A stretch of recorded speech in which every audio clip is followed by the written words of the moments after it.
आज मैं आपको ऐसी ऐसी बातें बताऊंगा गुरु ग्रंथ साहिब जी के बारे में कि आपकी आंखें खुल जाएंगी कि ये कौन है, पहचानो आज। ये कोई किताब नहीं, ये कोई कागज नहीं, ये कोई स्याही नहीं।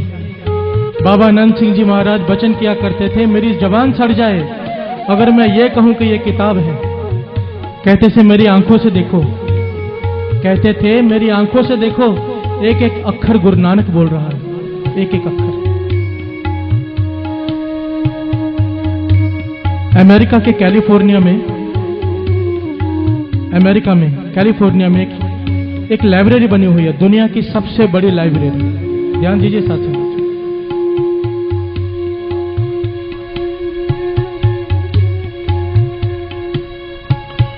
दुनिया की सबसे बड़ी लाइब्रेरी है।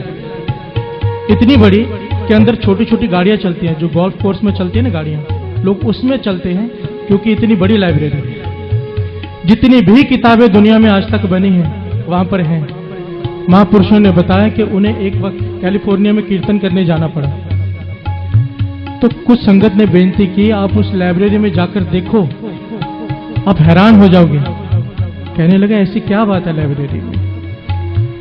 कहने लगे मैं चला गया उस लाइब्रेरी में, वहां पर दुनिया भर की जितनी भी किताबें आज तक बनी हैं, छपी हैं, सब वहां पर रखी हुई हैं।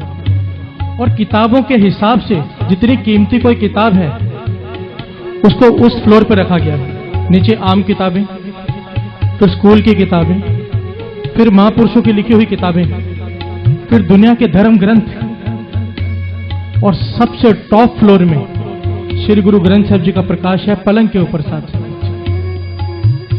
कहने लगा मैं हैरान हो गया कि ये तो क्रिश्चियन लोग हैं, अंग्रेज लोग, इनको तो बाइबल को सबसे ऊपर रखना चाहिए था। और कहने लगे वहां पर लाइटें घूम रही थी, एक फ्लोर पर लाइटें घूम रही थी जिस पे लिखा हुआ था होली बुक्स, और जहां पे श्री गुरु ग्रंथ साहिब जी का पलंग पे प्रकाश था वहां पर लाइटें घूम रही थी सुप्रीम बुक। कहने लगा मैं हैरान हो गया, मेरी खुशी का ठिकाना न रहा कि मेरे गुरु साहिब जी की सबसे ऊपर पलंग पर विराजमान है। बाकी सब किताबें जितने भी धर्म ग्रंथ हैं शेल्फ में रखे हुए हैं, पर श्री गुरु ग्रंथ साहिब जी का स्वरूप पलंग पे प्रकाश है, वो भी टॉप फ्लोर पे सुप्रीम बुक बोल के रखा है।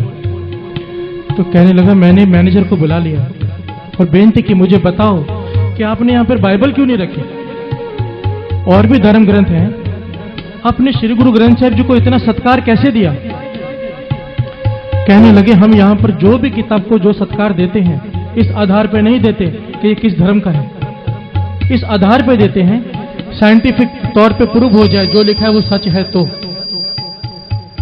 साइंस के साथ जिस किताब की बातें मैच कर जाएं, जिस ग्रंथ की बातें साइंस के मुताबिक मैच कर जाएं, उसी को हम बड़ा दर्जा देते हैं। तो कहने लगे आपने श्री गुरु ग्रंथ साहिब जी में क्या देखा ऐसा। तो जो बात उन्होंने कही ध्यान से सुनिए। मैनेजर ने बताया कि कई साल पहले तक हम श्री गुरु ग्रंथ साहिब जी को भी शेल्फ में रखते थे, जैसे आम ग्रंथ हैं वैसे ही इस ग्रंथ को भी रखते थे, क्योंकि इस ग्रंथ में एक बात कही है गुरु नानक पातशाह ने, पै विच सूरज पै विच चंद कोह करोड़ी चलत न अंत। ध्यान दीजिए, पै विच सूरज पै विच चंद कोह करोड़ी चलत न अंत। इसका भाव है कि जो सूरज है वह भी चल रहा है उसके हुक्म में। गुरु नानक पातशाह लिखते हैं चंद्रमा सारे ग्रह उसके हुक्म में चल रहे हैं, कोई भी चीज ठहरी हुई नहीं है। पर साइंस ये कहती रही है कि सूरज खड़ा है, धरती उसके आसपास चक्कर काट रही है, चंद्रमा धरती के आसपास चक्कर काट रहा है, सब चल रहे हैं पर सूरज खड़ा है। कहने लगा अब साइंस ने जाकर माना है कि सूरज भी चल रहा है, पर उसकी स्पीड इतनी स्लो है कि पकड़ में नहीं आ रही। ध्यान दीजिए साथ संगत जी। कहने लगे हम हैरान हो गए कि आज जाके हमें पता चला है कि सूरज भी चल रहा है। गुरु नानक पातशाह के पास 550 साल पहले कौन सी दूरबीन थी जिससे उन्होंने देख लिया कि सूरज भी चल रहा है। तब हम समझ गए ये कोई आम किताब नहीं, ये श्री गुरु ग्रंथ साहिब जी है।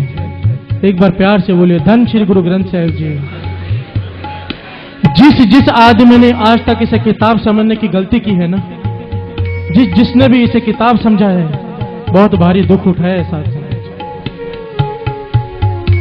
बाबा ईश्वर सिंह जी महाराज कहा करते थे ये गुरुओं का गुरु है, गुरुओं का गुरु।